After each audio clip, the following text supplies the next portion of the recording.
Hello, learners. How are you all? I think all of you are very well and safe by the grace of the Almighty. It's Muhammad Salahuddin, lecturer, Department of English, Milestone College, welcoming you to my today's lecture on close test without clues. It is actually one of the questions of your English first paper, and in the SSC examination, you will have to answer this question as question number 3. Dear learners, before going to the details, let's have a look on the question. For the question, a scene passage from your English for Today book is given and another passage with 5 gaps which is actually reproduced on the scene passage is given. You have to answer the reproduced passage. You will have to fill up the gaps, the 5 gaps of the reproduced passage according to the information of the scene passage. Dear learners, now let's focus on how to answer the question. Dear learners, to answer this question, you will have to comprehend the scene passage at first. Then you have to go through the reproduced passage again and again accordingly so that you can get the meaning of the passage and the structure of the sentences of the passage very well.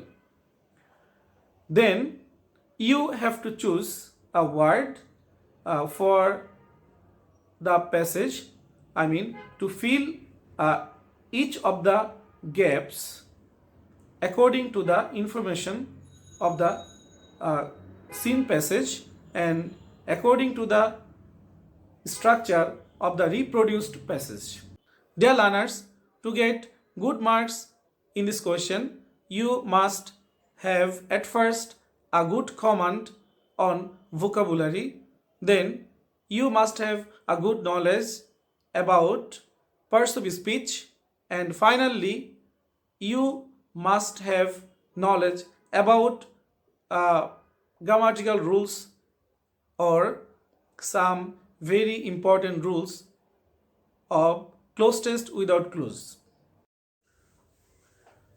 Dear learners, তোমরা দেখতে পাচ্ছ cloze test without clues এর দুটো খুবই গুরুত্বপূর্ণ rule.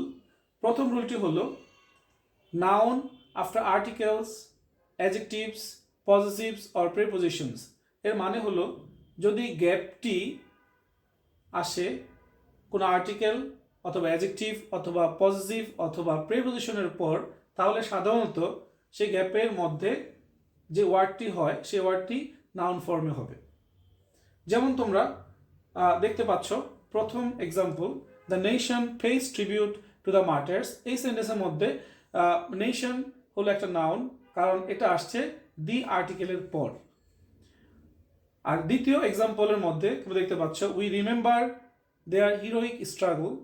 এখানে গ্যাপের মধ্যে আমরা দেখতে পাচ্ছি স্ট্রাগল, এটি একটি নাউন, কারণ হলো এই গ্যাপটি এসেছে হিরোইক, এটা হলো একটা অ্যাডজেক্টিভ ওয়ার্ড, দেয়ার এটা হলো একটা পজিটিভ ওয়ার্ড, আর অ্যাডজেক্টিভ এবং পজিটিভ এরপর সাধারণত নাউন ফর্ম হবে।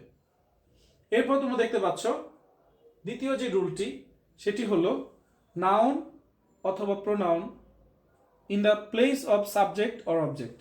এর মানে হলো যদি গ্যাপটি এমন হয় যে এটি হলো সাবজেক্ট অথবা অবজেক্টের স্থান, তাহলে সেখানে যে ওয়ার্ডটি হবে সেটি হবে নাউন। ফর এক্সাম্পল তোমরা দেখতে পাচ্ছ honesty is the best policy. এখানে যে গ্যাপটি আছে এই গ্যাপটি হলো বেসিকলি সাবজেক্টের প্লেস। সো এখানে আমি যদি অনেস্টি না লিখে অনেস্ট লিখতাম তাহলে উত্তরটা হতো না, কারণ অনেস্ট হলো অ্যাডজেক্টিভ। কিন্তু যেহেতু সাবজেক্টের প্লেস এটা, তাহলে অবশ্যই যে ওয়ার্ডটি আসবে সেই ওয়ার্ডটি হবে নাউন ফর্ম। দ্যাটস এখানে অনেস্ট না হয়ে অনেস্টি হয়েছে। আশা করি তোমরা বুঝতে পেরেছ।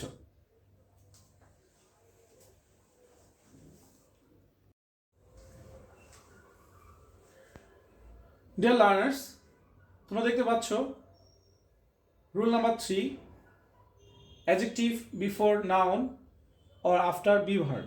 এর মানে হলো যদি গ্যাপটি এমন হয় যে গ্যাপটি এসেছে কোনো একটা নাউনের পূর্বে অথবা কোনো একটা বি ভার্বের পরে, তাহলে সেই গ্যাপে যে ওয়ার্ডটি হবে সেটি হবে অ্যাডজেক্টিভ ফর্মে। যেমন তোমরা দেখতে পাচ্ছ, প্রথম এক্সাম্পল, এডুকেশনাল ইনস্টিটিউশনস আর ক্লোজড নাও। এখানে এডুকেশনাল ওয়ার্ডটি একটা অ্যাডজেক্টিভ ওয়ার্ড, কারণ হলো এটি এসেছে নাউনের পূর্বে, বা গ্যাপটি এসেছে নাউনের পূর্বে। যদি আমি এখানে এডুকেশনাল না লিখে এডুকেশন লিখতাম তাহলে ভুল হতো, কারণ হলো নর্মালি নাউনের পূর্বে যদি গ্যাপ থাকে তাহলে সেখানে অ্যাডজেক্টিভ ওয়ার্ড বসে নাউনকে মডিফাই করে। এরপর দ্বিতীয় যে এক্সাম্পল সেটা আমরা দেখতে পাচ্ছি, হি ইজ অনেস্ট। এখানে অনেস্ট ওয়ার্ডটি একটি অ্যাডজেক্টিভ, কারণ হলো এর পূর্বে ইজ বি ভার্ব রয়েছে। নর্মালি বি ভার্বের পর যদি কোনো গ্যাপ আসে, সেখানে যদি কোনো আর্টিকেল না থাকে তাহলে গ্যাপের মধ্যে ওয়ার্ডের অ্যাডজেক্টিভ ফর্মটি বসবে, আর যদি আর্টিকেল থাকে তাহলে ওয়ার্ডের নাউন ফর্মটি বসবে। তোমরা কি বুঝতে পেরেছ? আশা করি সবাই বুঝতে পেরেছ। 4 নম্বরে verb, according to the rules of right forms of verb. এর মানে হলো যদি গ্যাপ, যে গ্যাপটি থাকবে সেই গ্যাপটি যদি হয় কোনো ভার্বের গ্যাপ, তাহলে অবশ্যই সেটি হবে রাইট ফর্মস অফ ভার্বের নিয়ম অনুযায়ী। তোমরা এই এক্সাম্পলটি দেখতে পাচ্ছ, the whole nation celebrates the day to show respect to the martyrs. এই সেন্টেন্সে দুটো ভার্বের ব্যবহার আছে, একটা হলো সেলিব্রেটস আর একটা হলো টু শো। আমরা দেখতে পাচ্ছি এখানে সেলিব্রেটস ভার্বটি এস ফর্মে আছে, এস বাই এস ফর্মে আছে। আর এটা এই জন্য যে এই ভার্বটি হলো ফাইনাইট ভার্ব এবং এটি প্রেজেন্ট ইনডিফিনিট টেন্সে আছে এবং এর সাবজেক্ট হলো third person singular number, that's why এটি এস বাই এস ফর্মে আছে। এরপরে টু শো এখানে V1 অর বেস ফর্মে আছে। আমরা জানি রাইট ফর্মস অফ ভার্বের নিয়ম অনুযায়ী টু এর পর যে ভার্বটি আসবে সাধারণত সেই ভার্বটি হবে V1 অথবা বেস ফর্ম। আশা করি তোমরা 1 থেকে 4 পর্যন্ত প্রত্যেকটি রুল বুঝতে পেরেছ।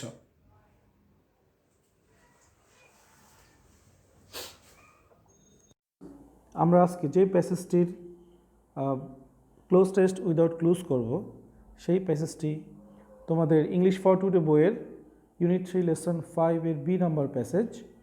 এই প্যাসেজটি 26শে মার্চ বা আমাদের স্বাধীনতা দিবস নিয়ে। তাহলে চলো প্যাসেজটির বাংলা অর্থ সহ পড়ে বোঝার চেষ্টা করি। 26 মার্চ আওয়ার ইন্ডিপেন্ডেন্স ডে, 26শে মার্চ আমাদের স্বাধীনতা দিবস, is the biggest state festival. এটা হলো আমাদের সবচেয়ে বড় রাষ্ট্রীয় উৎসব। The day is celebrated every year. এই দিনটি প্রতি বছর উদযাপিত হয় ইন দ্য কান্ট্রি, দেশে, with great enthusiasm and fervour, অনেক আগ্রহ এবং আবেগ নিয়ে। It is a national holiday, এটা জাতীয় ছুটির দিন। All offices, educational institutions, shops and factories remain closed on this day.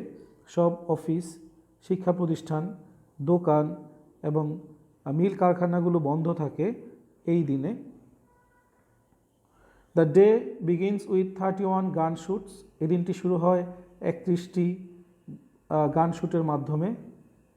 Early in the morning, একেবারে খুব সকালে, the president and the prime minister, president এবং প্রধানমন্ত্রী, on the behalf of the nation, জাতির, পুরো বাঙালি জাতির পক্ষ হয়ে, প্লেস ফ্লোরাল wreaths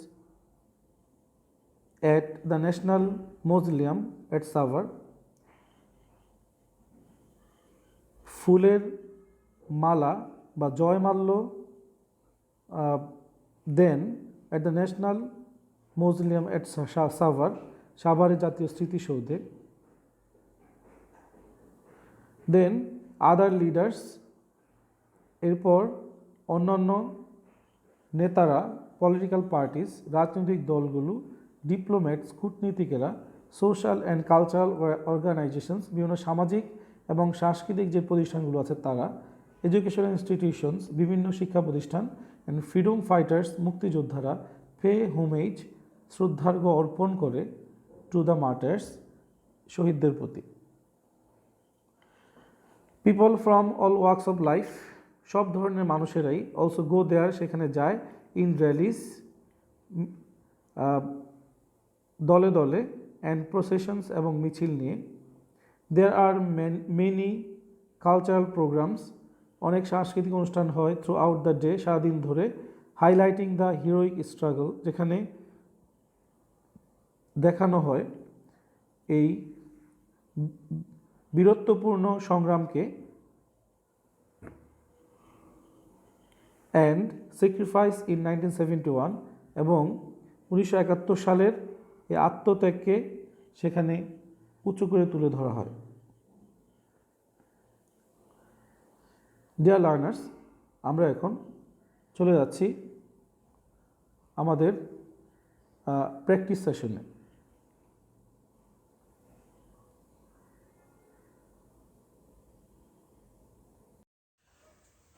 প্রিয় শিক্ষার্থীরা, এখন আমরা একটা বোর্ড কোশ্চেন প্র্যাকটিস করব, আর সেটা চট্টগ্রাম বোর্ড 2019-এর একটি প্রশ্ন। এই প্যাসেজটি মূলত তোমাদের টেক্সট বুক মানে ইংলিশ ফর টুডে বইয়ের ইউনিট 3 লেসন 5 থেকে নেয়া। আর এই প্যাসেজটি, যে প্যাসেজটি এখানে আছে, এই প্যাসেজটি রিপ্রোডিউস করা হয়েছে সেই ইউনিট 3 লেসন 5-এর সেই প্যাসেজটি থেকে। প্যাসেজটি আমরা তাহলে পড়ি এবং গ্যাপগুলো দেখি কি আছে।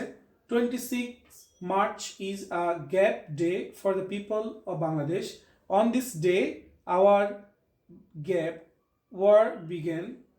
The heroic sons of our country sacrificed their gap. তো এতটুকু পর্যন্ত পরে আমরা যে জিনিসটা বুঝতে পারলাম যে এখানে আমাদের 26 March and war of independence নিয়ে লেখা। তো প্রথম লাইনে আমরা 26 March is a gap day, এখানে আমরা লিখতে পারি national or great day, national day লিখতে পারি, অর গ্রেট ডে। ডে এখানে নাউন, যেহেতু নাউনের আগে গ্যাপ, সো এখানে হবে অ্যাডজেক্টিভ। ন্যাশনাল একটা অ্যাডজেক্টিভ ওয়ার্ড, গ্রেটও একটা অ্যাডজেক্টিভ ওয়ার্ড, এবং মিনিংয়ের দিক থেকেও ন্যাশনাল অথবা গ্রেট দিলে মিনিংটাও মিলে যায়। এরপর সেকেন্ড সেন্টেন্সে on this day our gap war began, এই গ্যাপের মধ্যে হবে লিবারেশন অর ইন্ডিপেন্ডেন্স, কারণ এখানে মিনিংয়ের সাথে মিলিয়ে আমাদের ওয়ার্ডটা কেমন ওয়ার্ড ছিল, লিবারেশন ওয়ার্ড, স্বাধীনতা যুদ্ধ, অর ইন্ডিপেন্ডেন্স, দুটি একই মিনিং, সেই হিসাবে দুটোর যে কোনো একটা দিলেই হয়ে যাবে। এরপর আমরা থার্ড যে সেন্টেন্স, সেখানে দেখতে পাচ্ছি the heroic Sans of our country sacrificed their lives, এখানে হবে তাদের জীবন, যেহেতু জীবনের সাথে মিনিংটা আসে জীবন, সো জীবন ইংলিশ হলো লাইফ, আর যেহেতু দেয়ার প্লুরাল এখানে, সেজন্য লাইফের প্লুরাল লাইভস বসবে এখানে। প্রিয় শিক্ষার্থীরা, আশা করি এই 3টি গ্যাপ তোমরা বুঝতে পেরেছ। আমাদের টোটাল প্যাসেজের মধ্যে মোট 5টি গ্যাপ থাকে। আমরা এরপর আরও 2টি গ্যাপ নিয়ে আলোচনা করব।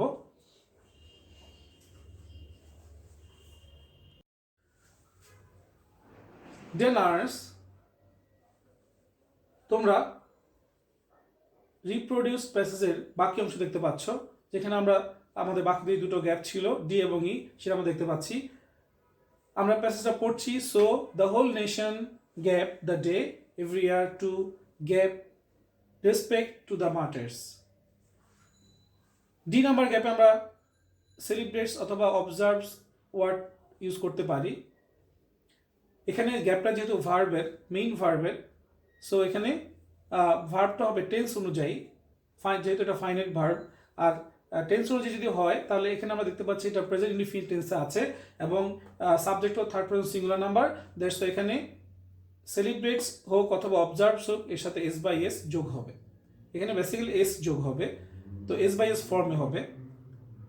আর সেলিব্রেটস এবং অবজার্ভস দুটোর মিনিং একই, সো দুইটা যে কোনো একটা দিলেই হবে। এরপরে ই নাম্বার গ্যাপে আমরা দেখতে পাচ্ছি every year to gap respect to the martyrs. আমরা এখানে পে অথবা শো ইউজ করতে পারি, যেহেতু এটা একটা ভার্ব, এটাও ভার্ব, তাহলে এটাও রাইট ফর্মস অফ ভার্বের নিয়মে হবে। আর রাইট ফর্মস অফ ভার্বের নিয়ম অনুযায়ী আমরা জানি টু এর পরে সাধারণত V1 বা অথবা বেস ফর্ম হয়। সো এখানে পে অথবা শো দুটোর যে কোনো একটারই যাই আসুক, সেটা বেস ফর্ম অথবা V1 ফর্ম হবে। প্রিয় শিক্ষার্থীরা, তোমরা কি বুঝতে পেরেছ আমরা এতক্ষণ ধরে যেই প্যাসেজটি প্র্যাকটিস করলাম। আশা করি তোমরা বুঝতে পেরেছ।